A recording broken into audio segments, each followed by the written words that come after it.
Hello student, स्वागत है आपका गुरुकुल ज्ञान के मैथ क्लास में। आज के इस वीडियो में हम कुछ ऐसे महत्वपूर्ण प्रश्न को लेंगे जो लगभग सभी कंपटीशन एग्जाम में इस पर आधारित प्रश्न आपको देखने को अवश्य मिलता है। तो चलिए ऐसे ही कुछ प्रश्न को लेते हैं। इसी क्रम में आप पहले प्रश्न को देख सकते हैं। पहला प्रश्न हमारा है कि 16 पुरुष 15 दीवारों को 45 दिन में पेंट कर सकते हैं। 20 पुरुष 20 दीवारों को कितने दिनों में पेंट करेंगे।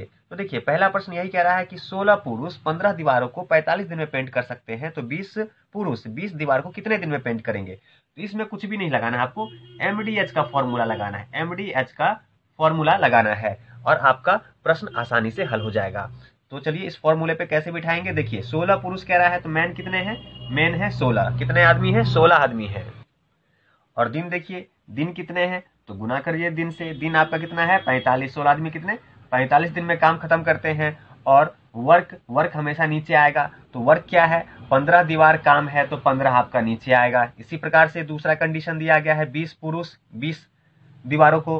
तो चलिए इसे भी कर लेते हैं, इसे भी लिख लेते हैं। तो ये आपका हो गया 20 पुरुष कितने दिन नहीं पता, ये हमसे पूछा जा रहा है तो फाइंड करना है। दिन हमें नहीं पता, वर्क कितने हैं 20 दीवार है, 20 दीवार है। चलिए अब इसे हल कर लीजिए, हमारे इस प्रश्न का उत्तर आ जाएगा। तो देखिए 15 तिया 45, ठीक है 15 तिया 45, 20 से आपका यह 20 कट गया, तो आपका डी बराबर देखिए तो 16 तिया 48, 48 आ गया। यानी कि 20 पुरुष 20 दीवारों को कितने दिन में पेंट करेंगे, 48 दिन में। और यही क्या होगा, हमारे इस प्रश्न का आंसर हो जाएगा।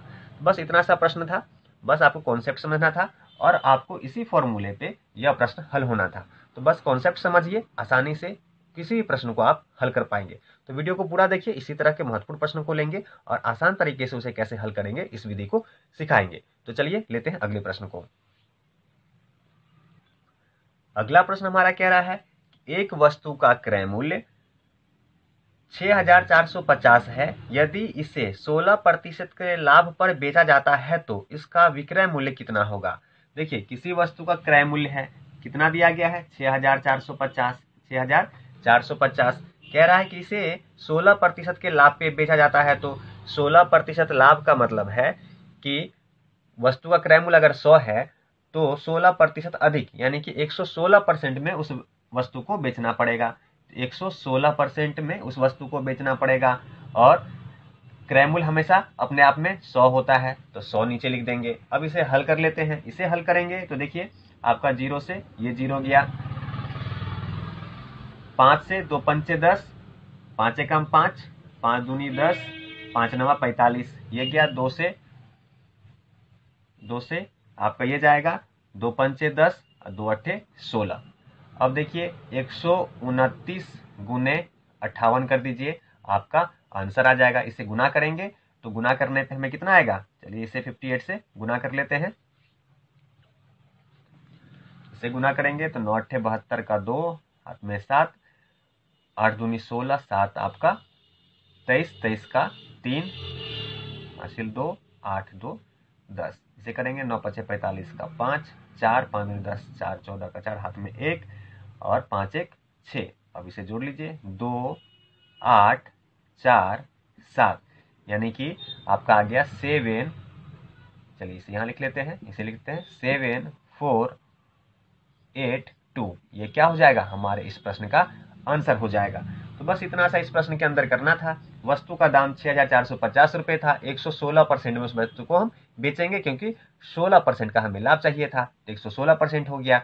नीचे हमेशा क्रय मूल्य आता है, इसे हम हल करेंगे तो हमारा आंसर इतना आएगा और यही क्या होगा, इस प्रश्न का सटीक आंसर होगा। तो आसान तरीके से प्रश्न को हल करना सीखिए, आसान कॉन्सेप्ट को समझिए ताकि प्रश्न को हल करने में ज़्यादा समय न लगे। मेरा प्रयास यही है कि आपको आसान कॉन्सेप्ट से प्रश्न को हल करना सिखाऊं ताकि आप कम से कम समय में किसी भी प्रश्न को हल कर सके, ताकि समय बचाकर अन्य प्रश्नों को आप दे सकें और एग्जाम में अच्छा प्रदर्शन कर सके। तो चलिए लेते हैं अगले प्रश्न को। अगर आपको विधि और हमारा यह प्रयास अच्छा लग रहा है तो वीडियो को लाइक कर सकते हैं, चैनल को सब्सक्राइब कर सकते हैं। चलिए लेते हैं अगले प्रश्न को।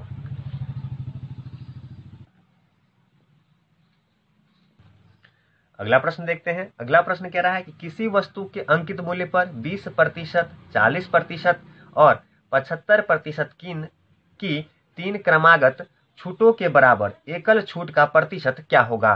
तो देखिए यहाँ पे आपको 3 छूट दिया गया है किसी वस्तु के अंकित मूल्य पे, और उसका एकल छूट प्रतिशत हमें ज्ञात करना है। तो चलिए ये निकालने के लिए क्या करना पड़ेगा, आपको पहले देख लीजिए क्या क्या छूट दिया गया है। 20% छूट दिया गया है, 40% दिया गया है, फिर 75% का छूट, आपको 3 छूट किसी वस्तु के अंकित मूल्य पर दिया गया है।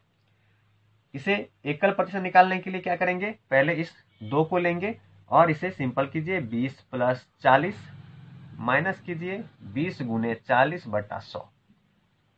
चलिए इसे हल कर लीजिए। इसे हल कर लेंगे तो आपका कितना आ जाएगा, 2 दूनी 4 दूनी 8, 60 में से 8 गया तो आपका आ गया 52। चलिए ये आ गया 52। अब क्या करेंगे, 75 लेंगे और 52 को लेंगे, सेम यही पैटर्न हम करेंगे। तो आपका आ गया 52 + 75 - 52 × 75/100। चलिए अब इसे हल कर लेते हैं। इसे हल करेंगे तो देखिए 25 × 75, 2500 का 100, 13 चौका 52। इसे आप कैलकुलेट करेंगे तो आपका 127 ये हो जाएगा। 127 में से 39 माइनस होगा तो आपका आ जाएगा, आपका ये आ जाएगा 88। क्या जाएगा, 88। और यही क्या होगा, हमारे इस प्रश्न का आंसर हो जाएगा। एकल छूट प्रतिशत क्या होगा, 88 होगा, और यही क्या होगा, हमारे इस प्रश्न का आंसर हो जाएगा। तो इस तरह के प्रश्नों को आसानी से इस प्रकार से आप हल कर सकते हैं। बहुत ही सरल विधि है, अभ्यास कीजिए, आसानी से इस कॉन्सेप्ट को समझ जाएंगे और इस तरह के प्रश्नों को कहीं भी एग्जाम में अगर पूछा जाता है तो आसानी से इसका उत्तर दे पाएंगे। तो चलिए ऐसे कुछ महत्वपूर्ण प्रश्न लेते हैं और उसे भी आसान तरीके से हल करना सीखते हैं। तो लेते हैं अगले प्रश्न को। अगला प्रश्न है कि किसी सप्ताह एक कर्मचारी की औसत आय 180 है। उसने सोमवार से शनिवार तक 115, 212, 170, 165, 185 और 225 कमाए। रविवार को उसकी आय ज्ञात कीजिए। तो देखिए प्रश्न में आपको दिया गया है, क्या दे दिया है, औसत दे दिया गया है, जो कि कितना है, 180 है, और यह कितने दिनों का है, 7 दिनों का है। तो गुना कर दीजिए 7 से, 0 का 0, ठीक है, 8 सत्ते 56 का 6, 5 7 5 12, यानी कि कुल उसकी जो इनकम है, आय है, वह 1260 रुपये है। कितने हैं, 1260 रुपये है। ठीक है, अब देखिए आपको 6 दिन का शनिवार तक का उसकी कमाई का ब्यौरा दे रखा है। क्या क्या दिया गया है, चलिए लिख लेते हैं। 115, 212, 170, 165, 185,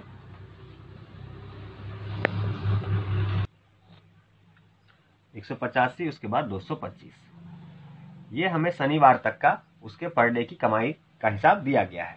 तो इसे जो जोड़ लीजिए, 5 10 15, 15 20, 2 22 का 2, इधर बचा शेष 2, 2 2 4, 7 4 11 का 11 और 6 17, 17 और 2 19 और 8 27, 27 का 7, फिर आपका आ गया शेष 2 2 3 5 6 7 8 9 10। कितना आ गया उसका, 6 दिन का आ गया 1072। अब इस 1072 को कुल आय में से, उसके 7 दिन की आय में से माइनस कर लेंगे तो रविवार का निकल आएगा। तो कितना आएगा, इसमें से ये आएगा तो 8, यहाँ भी आपका 8, फिर 1, यानी कि 188 रुपये बनेंगे, जो कि उसके रविवार की आय होगी। और यही क्या होगा, इस प्रश्न का सटीक आंसर हो जाएगा। बस इतना सा प्रश्न था, कॉन्सेप्ट समझना था और सवाल आपका हल हो जाएगा। बहुत ही सरल प्रश्न था, बस प्रश्न को समझना था। कुल उसका औसत आय दे रखा है 180 7 दिनों का, तो 7 से गुना किए तो 7 दिनों का उसका टोटल आय निकल गया।